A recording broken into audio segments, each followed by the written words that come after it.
Hello student, welcome back to my YouTube channel. Myself Sunil Bharadwaj. I am the faculty of physics. Today I will discuss with you properties of matter. Properties of matter is the unit 5th of the applied physics. तो last video में मैंने आपको बेटा बताया था property of matter के अंदर सबसे पहले मैंने आपको कराया था कि रेड्स बॉडी क्या होती है। क्या बताया था मैंने आपको? रेड्स बॉडी के बारे में मैंने आपके साथ में डिस्कस किया था। फिर मैंने आपको बताया था इलास्टिसिटी क्या होती है, इलास्टिसिटी के बारे में बताया था। थर्ड केस में मैंने आपको बताया था प्लास्टिसिटी के बारे में। और उसके बाद में मैंने अगर आपको बताया होता तो ऑन द बेसिस ऑफ रिड्स body there are 3 types of body. कौन कौन सी बताई थी? रिड्स बॉडी, प्लास्टिक बॉडी और इलास्टिक बॉडी। इसके बाद में मैंने परफेक्टली इलास्टिक और परफेक्टली प्लास्टिक के बारे में बताया था। उसके बाद में मैंने आपको 4th पॉइंट पर बताया था स्ट्रेस। स्ट्रेस तो स्ट्रेस भी आपको मैंने जब बताया था, स्ट्रेस हमारे पास में जो था वो था फोर्स अपॉन में एरिया। तो स्ट्रेस हमारे पास में 2 तरीके से था। एक को कहा था मैंने नॉर्मल स्ट्रेस और एक को कहा था मैंने टेंजेंशियल स्ट्रेस। ठीक है। उसके बाद में मैंने नॉर्मल स्ट्रेस को भी 2 पार्ट्स में डिवाइड किया था। उसका मैंने क्या कहा था? टेंसिल स्ट्रेस के बारे में मैंने बताया था आपको स्ट्रेस, और एक था हमारे पास में कंप्रेशन स्ट्रेस। इन दोनों की बात करें तो इसके अंदर हमने क्या बताई थी? लेंथ इंक्रीज, और इसके केस में क्या हो रहा था? लेंथ डिक्रीज हो रही थी। ठीक है, लेंथ डिक्रीज। तो ये केस हमने अपनी लास्ट वीडियो के अंदर किया था। ये सारी चीज़ मैंने आपको बताई थी कि हमारे पास स्ट्रेस 2 तरीके के होते हैं, नॉर्मल स्ट्रेस और tangential stress. Normal stress are further divided into 2 category है, टेंसिल स्ट्रेस और कंप्रेशन स्ट्रेस। तो इन दोनों की अगर मैं बात की, इसके अंदर आपकी क्या हो रही थी? लेंथ इंक्रीज हो रही थी, और इसके अंदर क्या हो रही थी? लेंथ क्या हो रही थी? डिक्रीज हो रही थी। तो ये केस हमारे पास में हमारी लास्ट वीडियो का था। अब मैं जो हमारा नया लेक्चर लेकर आ रहा हूँ उसके ऊपर बात करते हैं हम स्ट्रेन के ऊपर। किसकी मैं बात करता हूँ? स्ट्रेन। ठीक है, कि हमारे पास में स्ट्रेन क्या होता है। अगर मैं ये कहना चाहता हूँ when we apply a deforming force on a body then the body deform its shape, size and position. ठीक है, या कह दीजिए regain its original position, shape, size and position. ठीक है, तो ये हमारे पास में हो जाता है। तो मैं ये कहना चाहता हूँ this is the very important and very interesting name strain. Strain is defined as change in dimension to the original dimension. क्या होता है कि हमारे पास में कि कितना डायमेंशन के अंदर में क्या हुआ? चेंज हुआ, और कितना हमारे पास में ओरिजिनल डायमेंशन थी। तो इन दोनों का रेशियो ही क्या कहलाता है? स्ट्रेन कहलाता है। तो चलिए मैं आपको इसकी डेफिनेशन से स्टार्ट कराता हूँ कि हमारे पास में स्ट्रेन क्या होता है, टाइप्स ऑफ स्ट्रेन क्या होता है, और उसके बाद में मैं आपको कराऊंगा हुक्स लॉ, इलास्टिक लिमिट और elasticity, modulus of elasticity. This is my the first topic, strain. ठीक है, स्ट्रेन क्या होता है इसकी डेफिनेशन से हम स्टार्ट कर लेते हैं कि when a deforming force acts on a body, when a deforming force on a body, then the body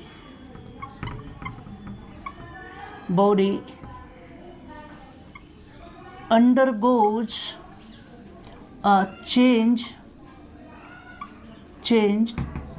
in its shape, size and position. ठीक है, तो स्ट्रेन इज डिफाइंड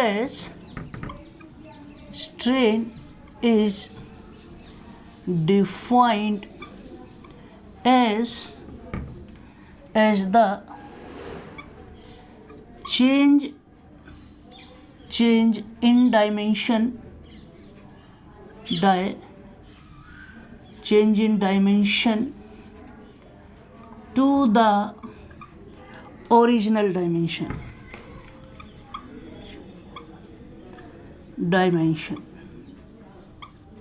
ठीक है, बड़ा ही इम्पोर्टेंट है। अगर मैं बात कहना चाहूँ स्ट्रेन की, मैं बात कर रहा हूँ स्ट्रेन, तो स्ट्रेन क्या हो जाएगा हमारे पास में, चेंज इन डायमेंशन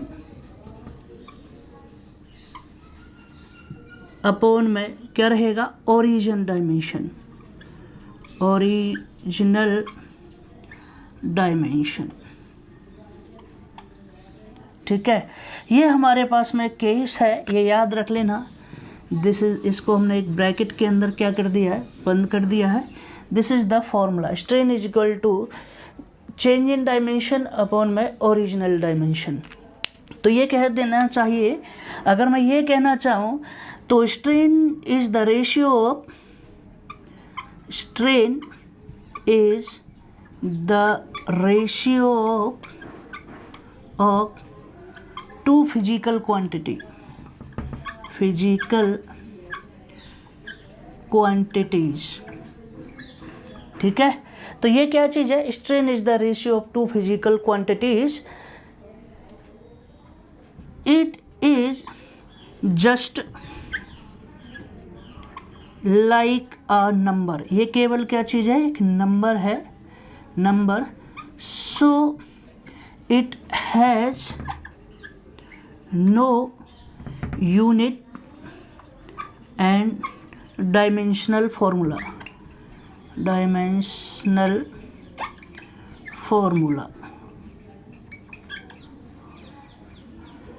फॉर्मूला। ठीक है, so it has no unit and dimension या dimensional formula. This is the basic. It means dimension means, dimension means, dimension का मतलब क्या हो जाएगा हमारे पास में, length, length, area, volume, shape, shape, size and position. कुछ भी हो सकता है किसी भी पोजीशन में। ठीक है, डायमेंशन, इसलिए इसको मैंने क्या कहा है, डायमेंशन की बात कर दी है। देयर इज नो यूनिट, क्योंकि अगर लेंथ में चेंज हो रहा है तो चेंज इन लेंथ अपॉन में original length, the unit of length is metre and original length की जो यूनिट है वो भी क्या चीज़ है, मीटर है। तो मीटर से मीटर कैंसिल आउट कर जाएगा, it is just like a number. ये क्या चीज़ है, नंबर की तरह बिहेव करेगा। ठीक है, there is no unit and no dimensional formula. अब मैं बात करता हूँ आपसे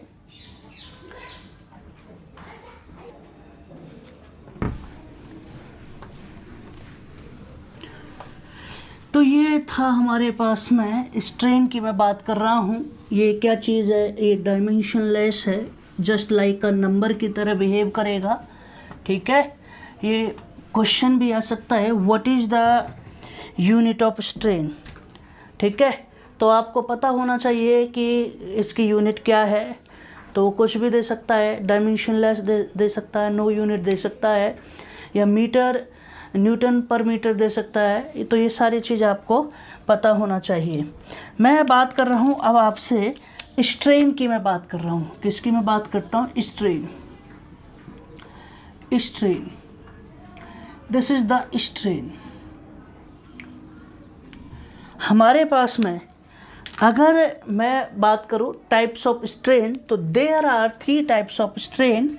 हमारे पास में 3 तरीके का स्ट्रेन रहेगा, और वो कौन कौन सी तरीके के रहेंगे, और ये चीज़ देखिए। सबसे पहला अगर मैं बात करता हूँ, there are 3 types of strain, तो स्ट्रेन की मैं बात करता हूँ लॉन्गिट्यूडनल स्ट्रेन। क्या है,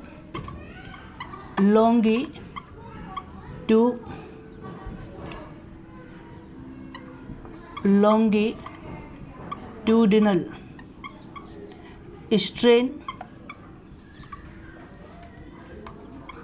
वॉल्यूमेट्रिक स्ट्रेन, और थर्ड है हमारे पास में shear strain. These are the three type of strain. This is the first, this is the second, this is the third, this is the junction point। ठीक है, तो हमारे पास में तीन तरीके के स्ट्रेन रहेंगे, लॉन्गिट्यूडनल स्ट्रेन, वॉल्यूमेट्रिक स्ट्रेन और shear strain. What is the definition of, अगर मैं बात करता हूँ आपसे लॉन्गिट्यूडनल स्ट्रेस की, क्या है लॉन्गिट्यूडनल स्ट्रेन, लॉन्गिट्यूडनल स्ट्रेन। तो क्या डेफिनेशन रहेगी इसकी लॉन्गिट्यूडनल स्ट्रेन की? तो इसकी डेफिनेशन है when the body is deformed by the external force, ठीक है, when the body is deformed by the external force, so change in length to the original length of a body is called longitudinal strain, longitudinal strain। This is, अगर मैं इसके change की मैं बात करता हूँ, दिस इज द चेंज। ये हमारे पास में कोई बॉडी है इस तरीके से, ये हमारे पास में एक बॉडी है, इस पर इस डायरेक्शन में क्या लगा दिया हमने, एक फोर्स लगा दिया है। क्या लगा दिया? External force applied on this body. तो इसकी लेंथ में जो चेंज आया है वो इतना लेंथ में हमारे पास में क्या आ गया है, चेंज आ गया है। This is the change. ये है हमारे पास में लेंथ। अगर मैं लेंथ की मैं बात कर देता हूँ, यहाँ से यहाँ तक की जो लेंथ है वो कैपिटल एल हो गई, और ये जो लेंथ है, जो चेंज इन लेंथ है, वो क्या है, स्मॉल एल होगी। ठीक है, ये क्या चीज़ है, ओरिजिनल लेंथ, ओरिजिनल लेंथ। और ये क्या चीज़ है, ये वाली चेंज इन लेंथ, क्योंकि लॉन्गिट्यूडनली क्या हुआ है, चेंज हुआ है in the direction of force. ठीक है, तो स्ट्रेन हमारे पास में क्या रहेगा, स्ट्रेन इज इक्वल टू क्या रहेगा, चेंज इन लेंथ ओवर में क्या रहेगा, ओरिजिनल लेंथ, ओरिजिनल लेंथ। तो ये हमारे पास में, सॉरी ये स्ट्रेन नहीं, इसको बोलेंगे लॉन्गिट्यूडनल स्ट्रेन, लॉन्गी शॉर्ट में लिख देता हूँ बेटा, ठीक है, लॉन्गिट्यूडनल स्ट्रेन। ये हमारे पास में क्या रहेगा, लॉन्गिट्यूडनल स्ट्रेन रहेगा। तो ये सारी चीज़ समझ में आ गया होगा। इसके क्या हो रहा है, लेंथ में क्या हो रहा है, चेंज हो रहा है। तो ये सारी चीज़ आपको याद रखनी है। उसके बाद में अगर मैं बात करता हूँ किसकी, वॉल्यूमेट्रिक की मैं बात करता हूँ। किसकी मैं बात कर रहा हूँ आपसे, वॉल्यूमेट्रिक स्ट्रेन की मैं बात करता हूँ। सेकेंड पार्ट पे जो हमारे पास में है, this is the second part, second वाला नंबर है, वो क्या चीज़ है, वॉल्यूमेट्रिक स्ट्रेन की मैं बात कर रहा हूँ। वॉल्यूमेट्रिक स्ट्रेन हमारे पास में क्या रहेगा, सिंपल वही है हमारे पास में कि वॉल्यूमेट्रिक स्ट्रेन के केस में ये ही रहेगा, when the body, when the body is deformed deformed by the external force, then the change in volume to the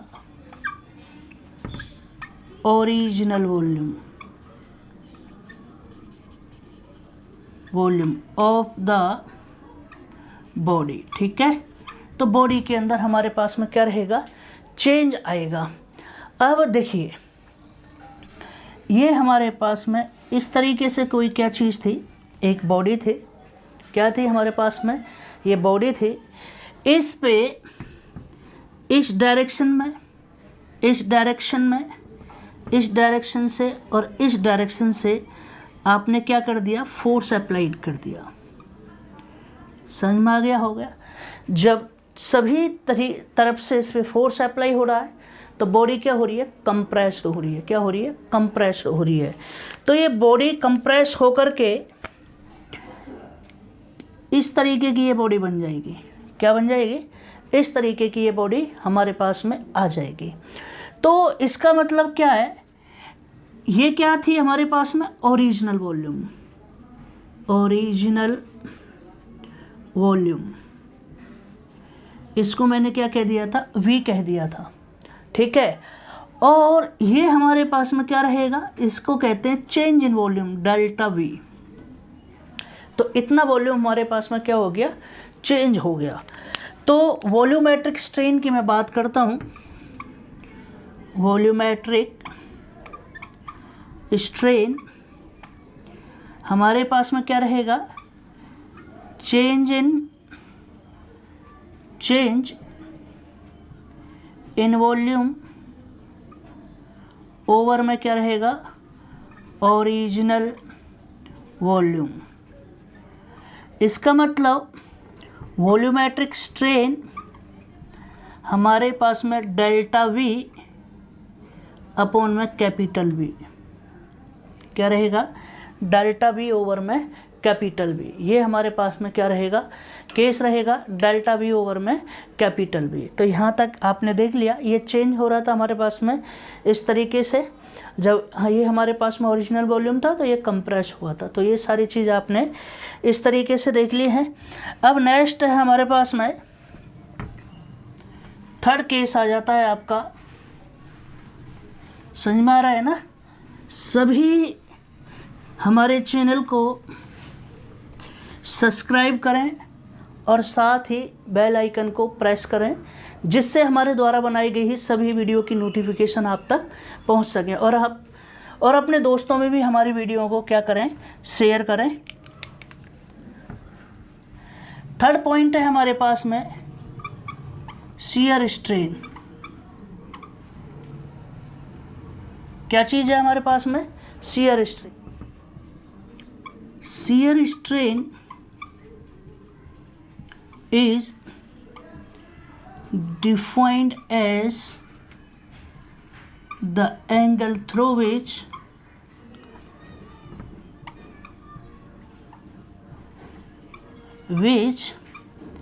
an object is sheared with the application of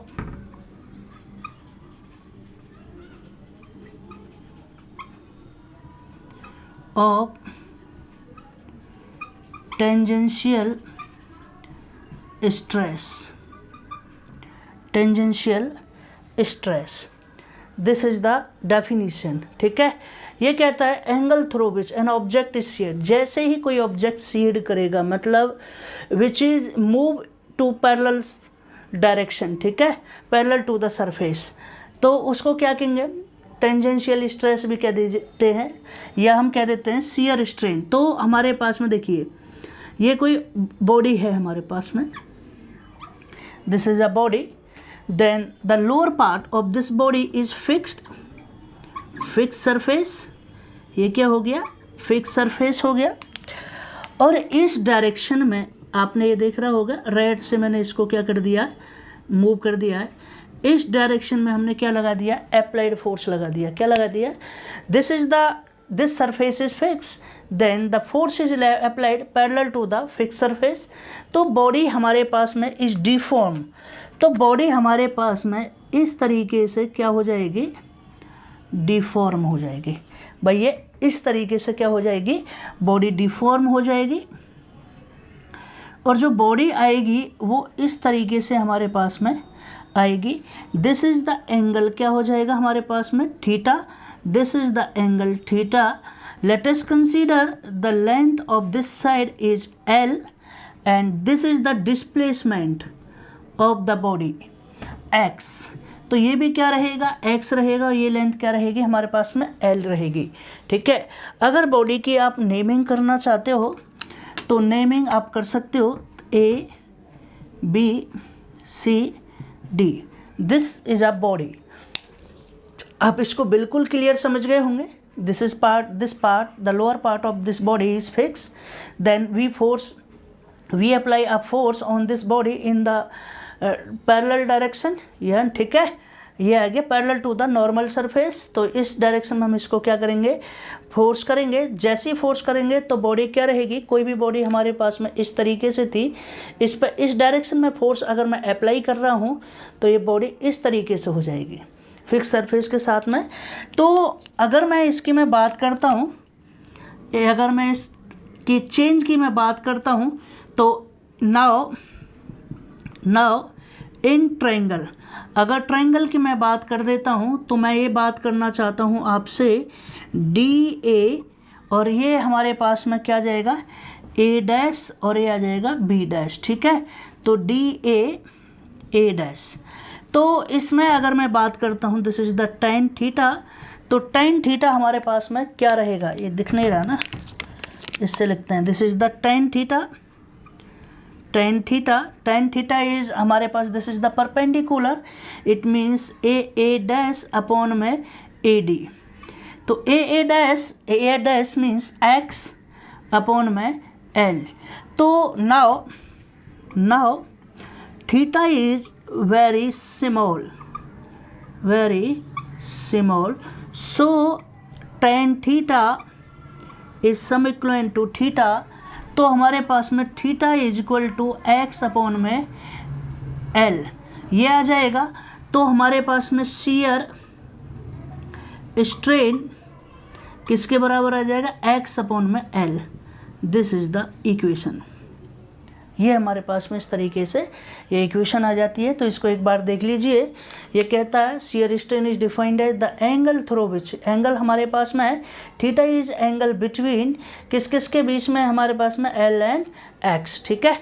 तो ये आ जाएगा इस shear with the application of tangentially stress. Stress हमारे पास में है force upon में area, force is perpendicular to the surface area. ठीक है। तो ये पता ही होगा स्ट्रेस हमने कल पढ़ाया था लास्ट वीडियो के अंदर। तो क्या था हमारे पास में, फोर्स ओवर में एरिया। ठीक है। इसको प्रेशर भी कहते हैं, लाइक का प्रेशर। ठीक है। प्रेशर क्या चीज़ है, force exerted per unit area. तो ये इतना आपने देखा। तो इस तरीके से आपने ये देख लिया। अब मैं आपको बताता हूँ कि इलास्टिक लिमिट क्या होती है। ठीक है। क्या होती है इलास्टिक लिमिट, क्योंकि हुक्स लॉ को पढ़ाने से पहले हम बताएंगे कि इलास्टिक लिमिट क्या रहेगी। तो देखते हैं इलास्टिक लिमिट के बारे में। सभी वीडियो को शेयर करते चलें जिससे और बच्चे हमारे चैनल से जुड़ते रहें। ठीक है। और सभी वीडियो को लाइक करें, शेयर करें, और हमारे चैनल को क्या करें, सब्सक्राइब करें। इलास्टिक लिमिट देखिए, elastic limit, this is the very important definition of elasticity. यही लिमिट बताती है कि किसी भी वायर की, किसी भी बॉडी की कितनी मैक्सिमम लिमिट है। ठीक है। तो मैं बात करता हूँ the maximum stress, the maximum stress within which the body regains its original shape, size and position.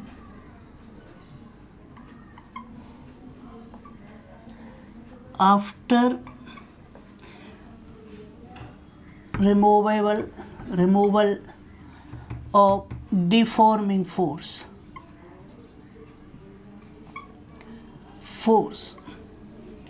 is called elastic limit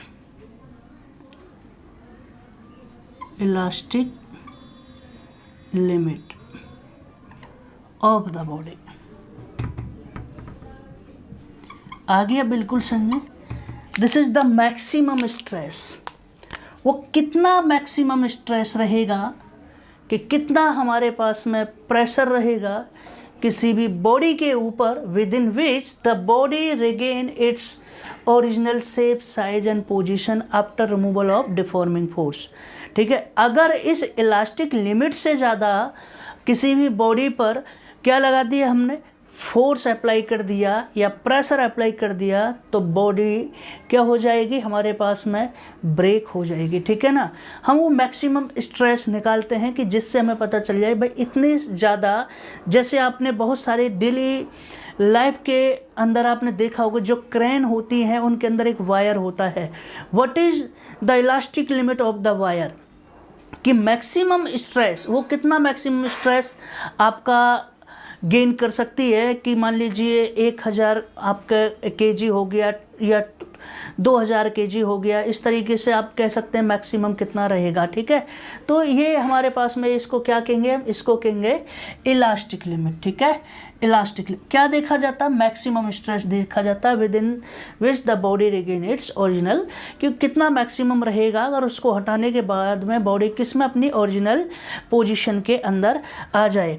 अगर मैं ये कहना चाहता हूँ after removal of deforming force का मतलब तो आप जानते ही हो, दो तरीके के फोर्स होता है। एक डिफॉर्मिंग फोर्स होता है जो बॉडी के अंदर क्या करता है, पोजीशन, शेप या साइज को क्या करता है, चेंज करता है, और एक क्या होता है, इसको एक्सटर्नल फोर्स भी बोलते हैं, और एक क्या होता है हमारे पास में रिस्टोरिंग फोर्स, जिसको हम इंटरनल फोर्स बोलते हैं। वो बॉडी को क्या करता है, अपनी ओरिजिनल शेप, साइज और पोजीशन के अंदर वापस उसको ले आता है। ठीक है, ये बॉडी के अंदर चेंज करेगा और ये regain its position, original shape and size, ये किसके उसमें आ जाता है, ये हमारे पास में इंटरनल फोर्स के अंदर आ जाता है। अगर मैं ये बात कहूँ if the deforming force exceed the elastic limit, तो क्या होता है, ये नोट में लिख लेना, नोट नंबर 1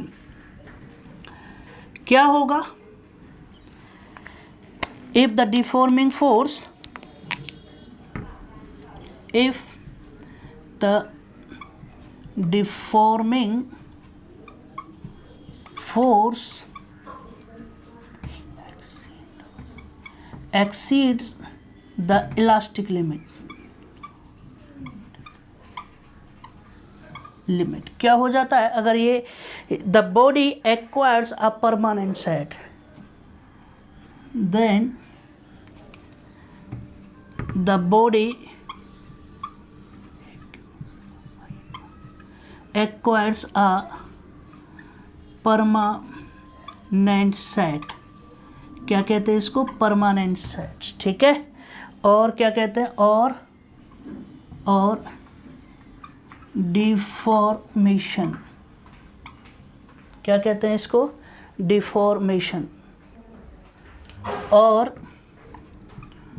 ओवर स्ट्रेंड, ये हमारे पास में ये कहलाते हैं। ठीक है, अगर बॉडी क्या होता है, डिफॉर्मिंग फोर्स क्या हो जाता है, ज़्यादा हो जाता है इलास्टिक लिमिट से, द बॉडी क्या हो जाती है, परमानेंट सेट हो जाती है, जिसको क्या कह देते हैं, डिफॉर्मेशन भी कह देते हैं और ओवर स्ट्रेन भी कह देते हैं। ठीक है, ये आपने इस तरीके से देख लिया।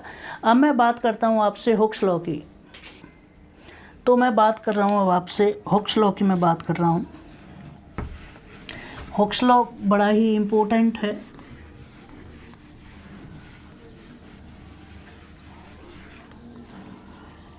Hooke's law.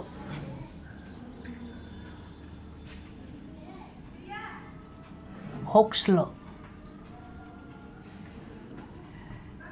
देखिए, ये है हमारे पास में हुक्स लॉ।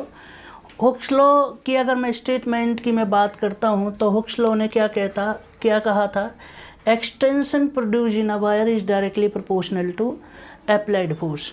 ठीक है, ये हमारे पास में इनका जो पूरा नाम है वो है रॉबर्ट हुक। ठीक है, इनका जो पूरा नाम है रॉबर्ट हुक, और इन्होंने जो अपना लॉ दिया था वो दिया था इन्होंने जो ये हुक्स लॉ दिया था 1619 मतलब 1619 में इन्होंने हुक्स लॉ के बारे में कहा था। ठीक है, इन्होंने ये लॉ 1679 में दिया था, और ये कहाँ के थे, ये हैं हमारे पास में इंग्लिश फिजिसिस्ट, और ये फिजिक्स में इन्होंने लॉ दिया था। तो क्या लॉ दिया था, Robert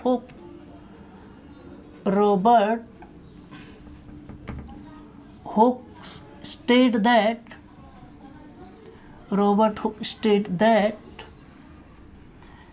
the extension produced in a wire is directly proportional to applied force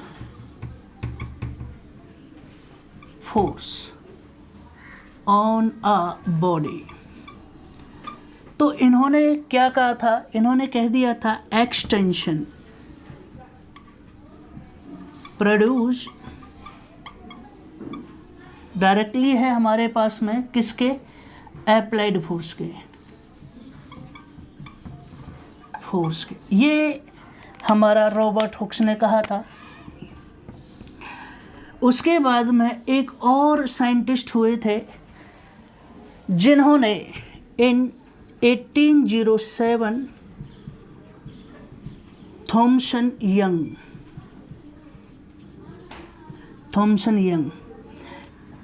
strain is directly proportional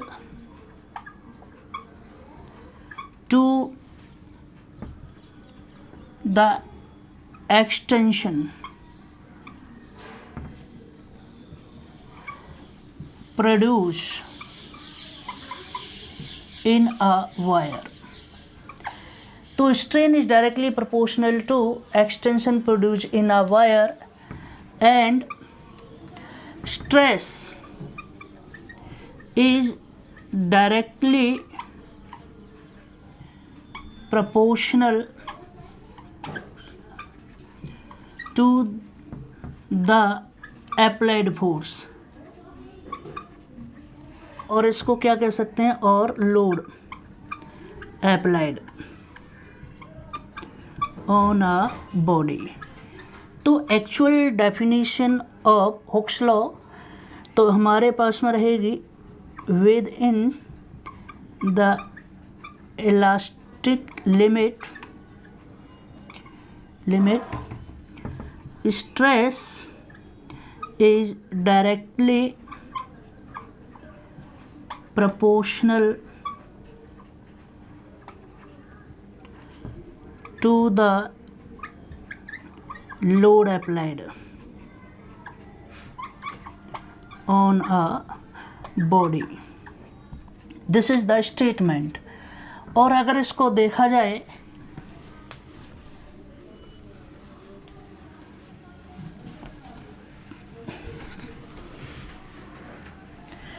तो मैं ये कह रहा हूँ आपसे,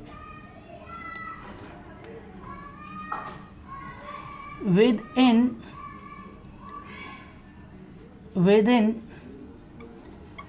इलास्टिक लिमिट स्ट्रेस जो है हमारे पास में डायरेक्टली प्रोपोर्शनल है स्ट्रेन के। और अगर मैं ये कहूँ स्ट्रेस इक्वल टू हमारे पास में कोई कांस्टेंट है इनटू में स्ट्रेन, और स्ट्रेस ओवर में स्ट्रेन क्या हो गया हमारे पास में equal to constant. This is the Hooke's law. क्या रहेगा ये हमारे पास में, क्या रहेगा, हुक्स लॉ रहेगा इस तरीके से। अब मैं ये कहना चाहूँ where the constant is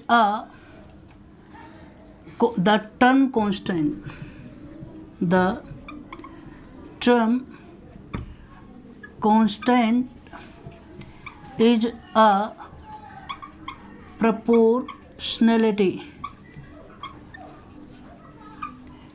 constant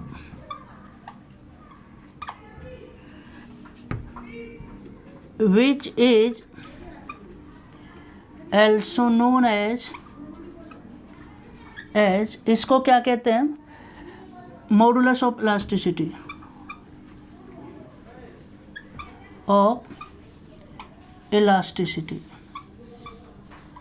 क्या कहते हैं, this is called the modulus of elasticity. और एक और नाम है इसका कोफिशिएंट ऑफ इलास्टिसिटी। तो ये हमारे पास में इस तरीके से आ गया। अगर मैं इसकी बात करता हूँ आपसे मॉडुलस ऑफ इलास्टिसिटी,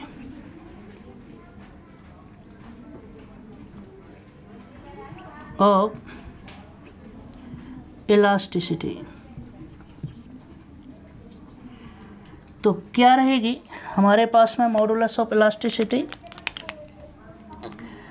तो ये है हमारे पास में modulus of elasticity of a body is defined as the ratio of stress to the strain of a body. This is called the modulus of elasticity. तो हमारे पास में मॉडुलस ऑफ इलास्टिसिटी किसके बराबर हो जाएगी? स्ट्रेस ओवर में strain के। ये हमारे पास में इसके एक और टॉपिक रह गया है, वो है आपका स्ट्रेस स्ट्रेन कर, वो हम करेंगे अपनी नेक्स्ट वीडियो के अंदर। तो आज की इस वीडियो के अंदर मैंने बताया था आपको कि व्हाट इज़ द स्ट्रेन और उसके टाइप्स के बारे में बताया था, साथ में मैंने आपको हुक्स लॉ के बारे में भी बता दिया। अब बात करते हैं अपनी नेक्स्ट वीडियो के अंदर। Okay, thank you, bye bye.